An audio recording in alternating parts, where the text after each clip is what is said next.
Islamic banking, ये लफ्ज आपने जरूर सुना होगा, लेकिन क्या आपको पता है कि ये नॉर्मल बैंकिंग से कैसा अलग है? कन्वेंशनल बैंक्स का निजाम इंटरेस्ट यानी सूद पर चलती है, जबकि इस्लामिक बैंक्स एक बिल्कुल अलग मॉडल फॉलो करती हैं, जो कुरान और सुन्ना के प्रिंसिपल्स पर मबनी है।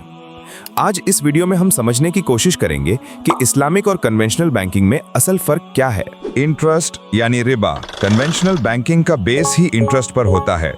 हर लोन, क्रेडिट कार्ड और ईएमआई एक फिक्स्ड इंटरेस्ट के साथ होती है, लेकिन इस्लाम में रिबा को सख्ती से हराम करार दिया गया है। इसलिए इस्लामिक बैंकिंग में पैसा देना होता है पार्टनरशिप, ट्रेड या प्रॉफिट लॉस शेयरिंग के जरिए, न कि इंटरेस्ट पर। Risk sharing versus risk transfer.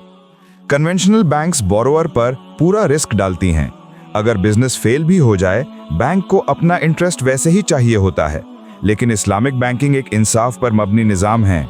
यहाँ रिस्क और प्रॉफिट दोनों तरफ से शेयर होता है। Asset backed transactions. एक और बड़ा फर्क यह है कि कन्वेंशनल बैंकिंग में पैसा खुद एक कमोडिटी बन जाता है, मतलब पैसा से पैसा बनाया जाता है, चाहे कोई एसेट हो या ना हो।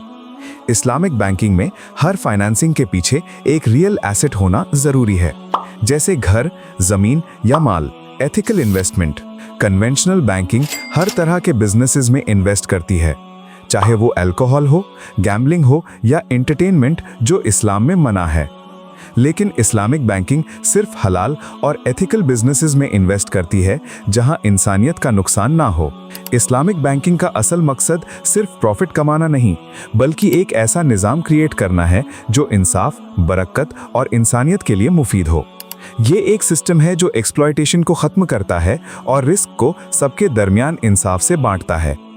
इस्लामिक फाइनेंस सिर्फ मुस्लिम्स के लिए नहीं, बल्कि पूरी इंसानियत के लिए एक बेहतरीन मॉडल है।